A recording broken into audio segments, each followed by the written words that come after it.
Chairperson Lala Soto, nakakatanggap ng death threats at harassment galing sa fans ng Showtime. Noong ika-14 ng Setyembre taong 2023, naglabas ng pahayag ang mga miyembro ng Movie and Television Review and Classification Board, bilang tugon sa nakakaalarmang online na pag-atake na ginawa laban kay Lala Soto, ang tagapangulo ng ahensya. Kasunod ng insidente ng cake icing na kinasangkutan ng It's Showtime hosts at real-life couple na sina Vice Ganda at Ayon Perez, ang MTRCB, partikular ang chairperson nito, ay inulan ng bala at pangungutya. Ang mga taga-suporta ng ABS-CBN noontime program ay lalong nagpalakas ng kanilang laban matapos ipag-utos ng MTRCB ang 12 araw na pagsususpinde sa live broadcast ng programa sa It's Showtime. Ang mga miyembro ng MTRCB ay nagpahayag ng kanilang suporta kay Lala sa isang opisyal na pahayag na ibinigay sa mga media outlet nitong Huwebes ika-14 ng Setyembre taong 2023. Narito ang mga komento ni Executive Director Attorney at Vice Chairman Angel de Mesa ng MTRCB Mot Erico San Arona Jr. Sinasabi nila na hindi katanggap-tanggap na gumawa ng disturbing threats sa kanilang chairwoman. Explicit rape and death threats laban kay Lala ay ilan sa mga panganib na kanilang kinakaharap.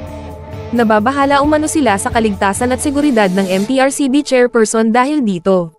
Bahagi ng pahayag ni de Mesa, netizens have taken to the official social media pages of the MTRCB to express their grievances in an inappropriate and harmful manner, raising serious concerns about the safety and security of the chairperson. Over the past weeks, we have experienced an unfortunate surge in threatening messages on our official social media pages, including explicit rape and death threats directed at Chairperson Lala Soto. Papuri pa ni de Mesa sa MTRCB chairperson. Chairperson Lala Soto is a dedicated public servant who has spent her career advocating for responsible and inclusive media content. She has consistently championed the importance of media content that respects cultural sensitivities, while contributing positively to the Philippine entertainment industry. Nakiusap si Sans Arona sa mga tao na huwag personalin ang pag-atake kay Lala, na sinasabing ginagawa lamang niya ang kanyang mga tungkulin. Saad niya, no Filipino deserves such kind of unfounded personal attack. We must not resort to personal attacks because our agency is just doing its mandate. We are happy that our chair is very active in discharging the functions of our office based on existing laws. Sinabi ng MTRCB na bagamat nauunawaan nito ang halaga ng constructive criticism and open dialogue, hindi katanggap-tanggap na suportahan ito ng may pananakot sa online at off. Labag umano ito sa prinsipyo ng ahensya, kaya't patuloy silang magtatrabaho para sa ikabubuti ng mga manonood sa telebisyon at sa big screen. Patuloy rin daw silang manghihikayat ng progresibong dialogo kung saan mangingibabaw ang kahalagahan ng civil discourse and responsible criticism.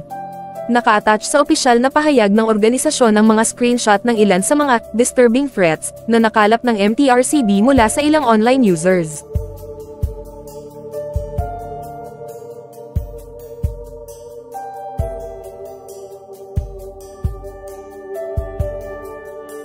Mayroon ding mga nagmura at sinabihan si Lala na mag-resign na sa kanyang pwesto. Bukod pa rito, binanggit ng ilang online user ang kamatayan at ang iba ay gumamit ng hashtag na rape. Kitang-kita sa mga screenshot ng mga komento na mula sa mga taga-subaybay at mahilig sa programang It's Showtime sa GTV, A2Z, at Kapamilya Channel.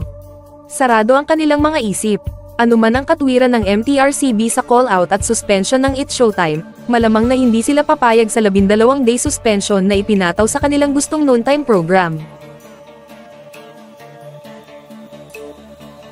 Huwag kalimutang i-like ang video na ito at mag-subscribe sa aking channel. Salamat sa panonood!